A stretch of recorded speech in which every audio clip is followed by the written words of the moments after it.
Continuation with the previous lecture regarding the two component system. Here the two metals they are discussed. One is silver, another is the lead. So generally lead silver system it is known as 961 degrees Celsius, that is the melting point of the silver. 327 degrees Celsius, that is the melting point of the lead. So toward this side it is lead 100%, toward that side it is silver 100%. You can discuss this phase diagram why either way, either starting from the lead or starting from the silver. Let us discuss one by one from the both side. If I start discussing from here, I will say 961 degrees Celsius is the melting point of pure silver. Now as you will move away from this line or away from the point L, that is the point L, movement is toward this side, means you are moving from 100% silver to 90% silver, 80% silver and so on. So it means you are going to add lead into silver. तो जैसे ही आप lead जो silver में add करोगे तो 961 degree Celsius से silver का melting point जो वो गिरता जाएगा. It continue to fall up to 303 degrees Celsius,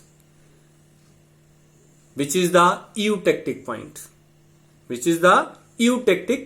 Corresponding to this point, the percentage of the both metals, it is 2.6% is the silver, 97.4% is the lead. So very less silver is left here, but more lead is there. This is having the minimum melting point than the individual component, one as the lead, another as the silver. So here, as you will move along this line, now what about this area first of all? ये जो ऊपर area आपको नजर आ रहा है जिसमें मैंने melt लिख रखा है, ये इसका एरिया यहां से इस साइड तक, ये नीचे यहां से इस तरफ को है, यहां से इस तरफ को है, ये वाला एरिया जो है इसमें मेल्ट लिखा है. मेल्ट का मतलब है इसमें दोनों मेटल्स जो वो मोल्टन स्टेट में हैं. जब दोनों मोल्टन स्टेट में हैं, आप ये आइडेंटिफाई नहीं कर सकते कि सिल्वर कौन सा है, लेड कौन सा है. तो इसको एक ही फेज काउंट करेंगे because it is not visually distinct. वो जो फेज होता है वो विजुअली डिस्टिंक्ट होना चाहिए, सेपरेबल होना चाहिए, और आप उसको देखकर ये बता सकें कि ये वाला एक फेज है, ये वाला दूसरा फेज है. लेकिन मोल्टन स्टेट में आप ये नहीं बता सकते कि कौन सा लेड है, कौन सा सिल्वर है. लेकिन जैसे आप इस लाइन से नीचे आते हो, इससे कम टेम्परेचर पे, 961 से नीचे टेम्परेचर पे आते हो, then this area is there. इस एरिया में जो है वो मेल्ट मीन्स दोनों का मिक्सचर प्लस सिल्वर जो इसमें सॉलिडिफाई होता जाएगा इस एरिया में, बिकॉज 961 डिग्री सेल्सियस उसका मेल्टिंग पॉइंट है. इससे नीचे क्या होगा, सिल्वर सॉलिड होगा. तो अगर आप नीचे इससे डिस्कस करते हैं तो सिल्वर यहां पर सॉलिडिफाई होता जाएगा या सिल्वर की सेपरेशन होती जाएगी. या फिर एक और तरीका डिस्कस करने का, 961 मेल्टिंग पॉइंट है, जैसे जैसे आप इसमें लेड ऐड करते जाओगे silver will get precipitated and precipitated. और सिंपल वे कि लेड के एडिशन से सिल्वर का मेल्टिंग पॉइंट जो वो गिरता जाएगा कहां तक, 303 डिग्री सेल्सियस तक. अगर आप यहां से डिस्कस करते हैं मान लो, देन 327 डिग्री सेल्सियस किसका मेल्टिंग पॉइंट है, लेड का. अगर आप इस साइड मूव करते हो means you are adding silver to the lead. तो इसका मतलब क्या हुआ, जैसे जैसे आप सिल्वर लेड में ऐड करते जाओगे तो लेड का मेल्टिंग पॉइंट गिरता जाएगा कहां तक, 303 तक. So both way the melting point of the both metals decreases by the addition of the another metal, and the minimum point at which it will melt to the corresponding ratio 2.6% silver and 97.4% lead, it is having 303 degrees Celsius as the eutectic point or easily melting point, or you can say lower melting point than the individual component. Discussion हर एक phase diagram की इसी तरह से रहेगी. इसमें एक phase है, यहां पर मेल्ट और सॉलिड सिल्वर है, तो सॉलिड सिल्वर की सेपरेशन, तो ये दो फेज हो गए.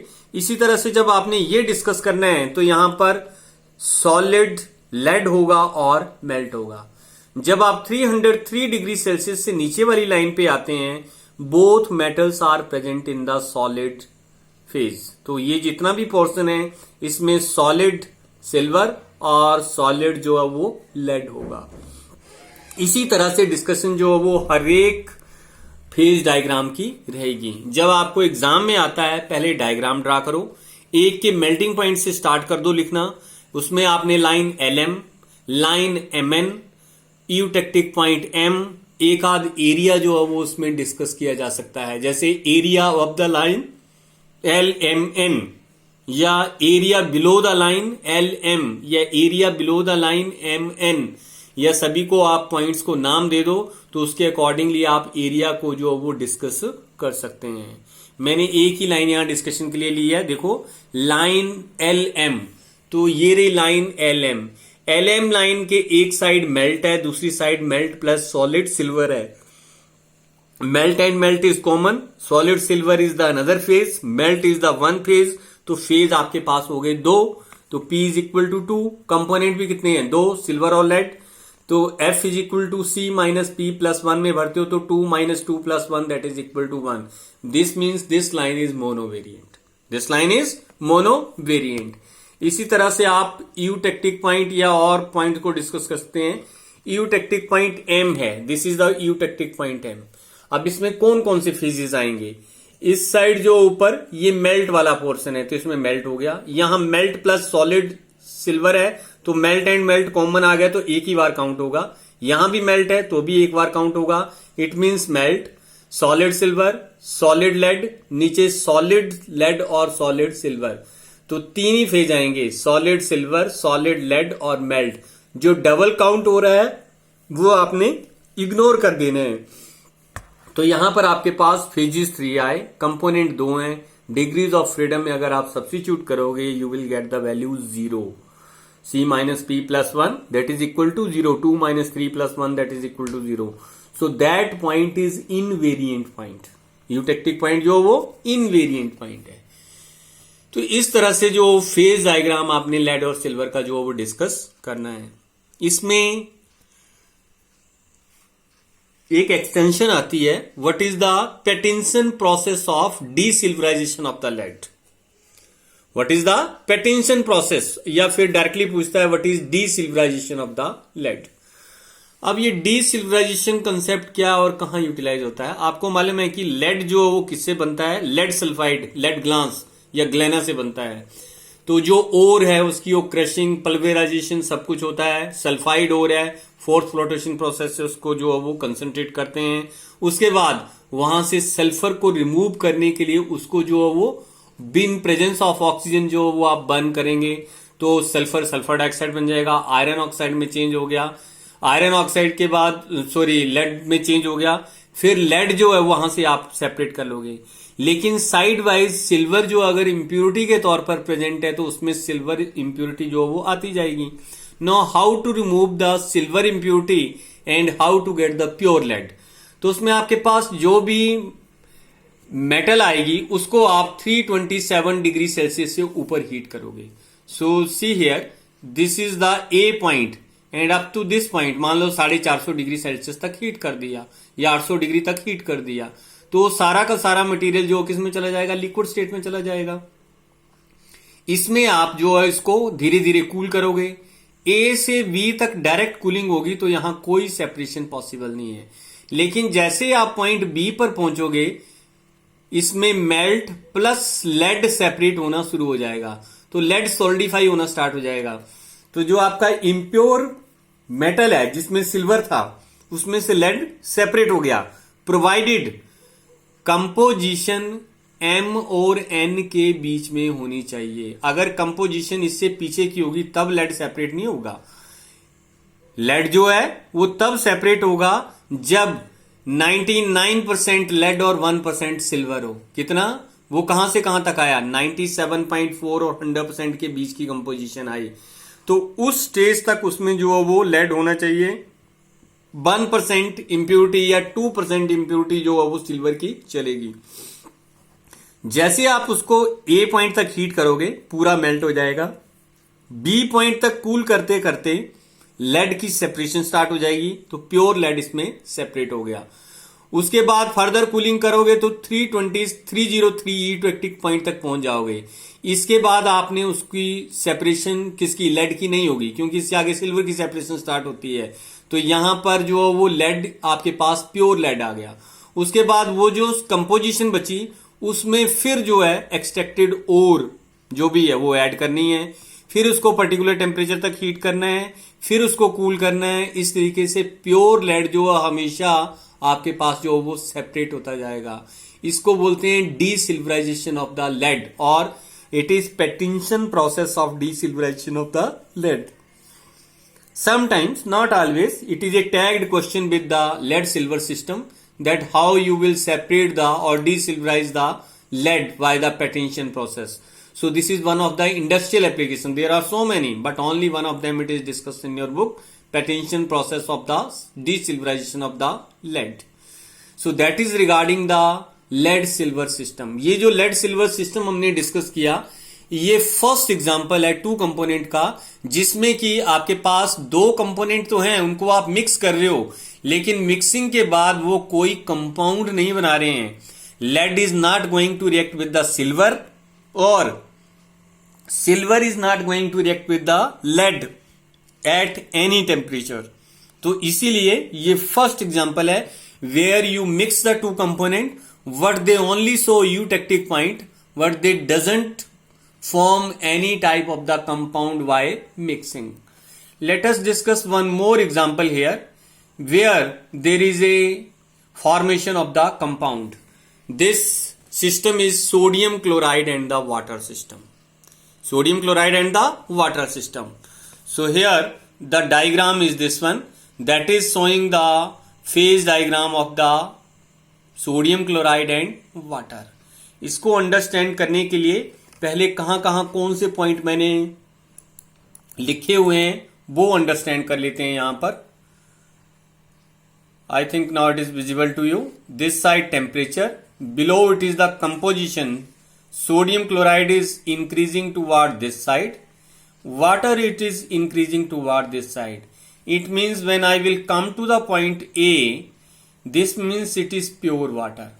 When I will correspond to this point, which is not marked here, what this point is saying, it is pure, or this line is indicating 100% sodium chloride, no water at all. तो एक side NaCl को show कर रहा है, दूसरी side किसको show कर रहा है, वाटर को शो कर रहा है। जब पानी और नमक आप मिलाते हैं तो क्या सिचुएशन डेवलप हो सकती है, पहले उसको अंडरस्टैंड कर सकते हैं। नमक पानी में घुल जाता है, it means it will give a solution of the salt. अगर आप कंटिन्यू उसमें सॉल्ट डिजोल्व करते रहेंगे, एक स्टेज ऐसी आएगी जब वो सोल्यूशन सैचुरेटेड हो जाएगा।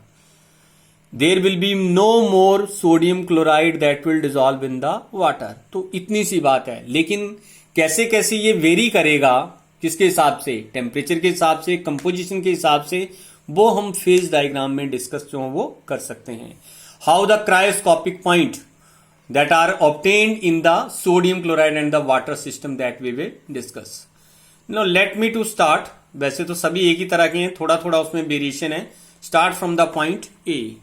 ये पॉइंट A है, ये शो कर रहा है प्योर 100% वाटर को। 0 डिग्री सेल्सियस का मतलब है that is the melting point of water. तो इससे नीचे आइस होनी चाहिए, इससे ऊपर वाटर होना चाहिए। तो क्लियर है कि 0 के ऊपर अनसैचुरेटेड सॉल्यूशन है। अगर आप इससे नीचे आते हो तो मैंने यहां क्या लिखा, आइस लिखा हुआ है। क्या लिखा है, ice. So if you come down below this line, then ice continue to separate from the solution. What I will not discuss that by that way, but I will discuss कि जैसे जैसे आपके पास 100% क्या यहां पर वाटर है, उसमें आप NaCl की एडिशन करते जाते हो, तो 0 degree that is the melting point of water, it will decrease down the line along up to the point B. जैसे पीछे डिस्कस किया कि 961 सिल्वर का क्या था, मेल्टिंग पॉइंट था। लेड आप ऐड करते गए तो उसका मेल्टिंग पॉइंट डिक्रीज होता गया, और कहां तक डिक्रीज हुआ, 303 डिग्री सेल्सियस तक। इसमें भी आपके पास जो वो मेल्टिंग पॉइंट क्या है, आइस का डिक्रीज कर रहा है। आइस का मेल्टिंग पॉइंट कितना होता है? 0 degree Celsius. So it is decreasing up to -21.2 degree Celsius. इस टेम्परेचर पे कितनी कंपोजिशन है? ही सेज 23% इसमें जो है वो सॉल्ट होता है और 77% इसमें क्या होता है? वाटर होता है। अगर आपके पास 77 ग्राम 77 ग्राम वाटर हो, 23 ग्राम सॉल्ट हो, तो वो कितने डिग्री पे फ्रीज होगा? -21.2 degree Celsius. So see, this is an industrial application कि अगर आपने इतना कम टेम्परेचर ऑब्टेन करना है तो कितना उसमें नमक पड़ेगा, कितना पानी पड़ेगा और कितना उसको आप कूल कर सकते हो -21.2 डिग्री सेल्सियस तक। तो मार्केट में वैसे तो अब जो आइसक्रीम बनाने वाला है वो वैसा नहीं बनाता जैसे पहले बनाता था, लेकिन आपने आइसक्रीम बनाने वाले को देखा होगा कि उसने बर्फ के टुकड़े लिए होते हैं और उसमें फिर नमक डालता है और नमक डाल के उसका टेम्परेचर वो कितना डिक्रीज करता है?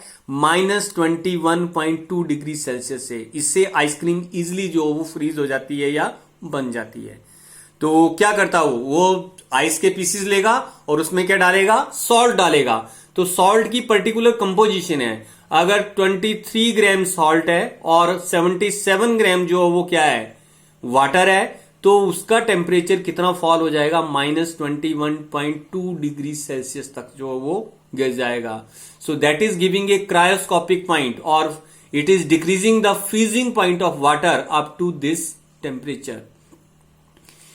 ये जो मेथड है वो केवल सॉल्ट और वाटर का मैंने डिस्कस किया है। इसी तरीके से हम डिफरेंट केमिकल यूज करके -80 डिग्री सेल्सियस जो वो लैब में ऑब्टेन कर सकते हैं, and that can be obtained with the help of ice and the ether. Ice और ईथर का कॉम्बिनेशन या क्लोरोफॉर्म के कॉम्बिनेशन लिए जाएं तो -80 डिग्री सेल्सियस जो वो लैब में टेम्परेचर अटेन किया जा सकता है इनके कॉम्बिनेशन से। So how to attain this temperature? It is having an industrial application. तो फर्स्ट लाइन हमने A to B डिस्कस कर ली कि 0 डिग्री सेल्सियस A पे पॉइंट पर जो है वो that is the melting point of the ice, but if you go on adding the salt then it will decrease the freezing point of the water up to -21.2 degree Celsius. That is the eutectic point. क्या आएगा ये? Eutectic point. इस point के आगे अगर discuss करते हैं तो इस पॉइंट के आगे सोडियम क्लोराइड जो है वो वाटर के साथ कंबाइन होके एक कंपाउंड बनाता है। That compound is sodium chloride 2H2O। तो पिछला जो सिस्टम था उसमें दो कंपोनेंट थे, वो आपस में रिएक्ट नहीं कर रहे थे, लेकिन यहां दो कंपोनेंट जो वो आपस में रिएक्ट कर रहे हैं और रिएक्ट करके वो कंपाउंड बना रहे हैं NaCl and 2H2O। One component is sodium chloride, another component is water. This salt continue or this compound continue to separate out from the system as you go on adding sodium chloride into the water. इस composition के आगे जैसे नीचे होगी 23% salt, उसके बाद 40% salt, 50% salt, 60% salt, आप उसमें क्या करते गए? ऐड करते गए। तो why that addition sodium chloride and 2H2O it continue to separate. नीचे वो सेपरेट होता जाएगा, ऊपर की तरफ कैसे डिस्कस करेंगे? तो इस लाइन को दो तरीके से अंडरस्टैंड कर सकते हैं। पहले यहां B से C तक या C से B तक। B से C तक अगर मैं डिस्कस करता हूं तो मैं कहूंगा कि जैसे जैसे सोडियम क्लोराइड ऐड करते गए वैसे वैसे इस कंपाउंड की सेपरेशन जो वो स्टार्ट होती गई। अगर इस पॉइंट से डिस्कस करता हूं तो इस पॉइंट से मैं डिस्कस करूंगा कि नीचे तो ये सेपरेट हो रहा है, ऊपर क्या है? Unsaturated solution of the salt, ऊपर गायब हो गया। It means it is the solubility curve of the sodium chloride and 2H2O। It is the solubility curve of sodium chloride and 2H2O। ऊपर की तरफ क्या है? टेम्परेचर ज्यादा होगा तो डिसॉल्व हो जाएगा, और अगर टेम्परेचर कम होगा तो क्या हो जाएगा? ये सेपरेट आउट होता जाएगा। So from C to B it is the solubility curve of sodium chloride and 2H2O, or from B to C as you go on adding the NaCl to the water, separation of sodium chloride 2H2O below this continues, above this temperature it dissolve in the water। तो ये कब तक continue रहेगा? C point तक। When you are reaching at the point C, then at point C this compound breaks down, इस compound का break down हो जाता है। तो ये वो कंपाउंड है जो मेल्टिंग पॉइंट से पहले डिकम्पोज हो गया। We will say it is a incongruent melting point. क्या बोलेंगे इसको? Incongruent melting point. ये टर्म्स मैंने पहले डिस्कस की थी, that two components are there, they react to form a compound, then if that compound is stable up to the melting point, then we say it is congruent melting point. If it is unstable, then we say it is a incongruent melting point. तो जो C point है incongruent melting point है। तो इस point पर क्या हो जाएगा? ये डिकम्पोज हो जाएगा into sodium chloride anhydrous plus salt solution. उसके बाद जो है वो लाइन मैंने ऑलमोस्ट यहां पर खत्म नहीं की है, इस लाइन के साथ अटैच नहीं की है, जनरली अटैच होती है, but it seems to be parallel to the this line. इस लाइन की वो पैरेलल नजर आ रही है। इसका मतलब फर्दर अगर आप सोडियम क्लोराइड ऐड करते हो तो एनहाइड्रस सोडियम क्लोराइड सेपरेट होता जाएगा, लेकिन उसकी वाटर में सॉल्युबिलिटी नहीं आएगी, because this line will never touch to the this line. इस लाइन को ये टच नहीं करेगा। तो सोडियम क्लोराइड फर्दर जो है बहुत कम पानी में जो वो डिसॉल्व होता है। So in this way you can discuss the phase diagram of the sodium chloride and the water. अब इसमें कोई सा भी पॉइंट लेके आप इसमें नंबर ऑफ फेजेस या डिग्रीज ऑफ फ्रीडम जो वो डिस्कस कर सकते हैं। जैसे पहले मैं बी पॉइंट उठाता हूं। बी पॉइंट पे क्या क्या है? इधर सोल्यूशन प्लस आइस, तो सोल्यूशन और सोल्यूशन कॉमन, आइस आ गया, नीचे आइस, इस साइड NaCl2H2O, इधर ऊपर नीचे भी NaCl2H2O आएगा, ऊपर क्या है? Salt solution. तो आपके पास तीन ही फेजेस आए, आइस, NaCl2H2O और साल्ट सोल्यूशन। तो ये आपके पास phases 3 component 2 degrees of freedom that is equal to 0। If you check this incongruent melting point, whether it is variant, monovariant, bivariant और non-variant, इस साइड क्या है? NaCl solid, नीचे क्या है? NaCl2H2O। तो दो कंपोनेंट हो गए, one is NaCl solid, another is NaCl2H2O। इस साइड क्या है? साल्ट सोल्यूशन, इसमें क्या है? साल्ट सोल्यूशन, इसमें क्या है? Salt solution. Salt solution common हो गया 1, sodium chloride solid another, NaCl2H2O कितने हो गए? 3। इसका मतलब phases 3 component 2 degrees of freedom equal to 0, means it is a non-variant point. So C is the incongruent melting point, that is non-variant, 0.15 degrees Celsius. B is the eutectic point where water is freezing at minus 21.2 degrees Celsius. Or that is why the addition of the sodium chloride. So that is the discussion regarding the sodium chloride and water system.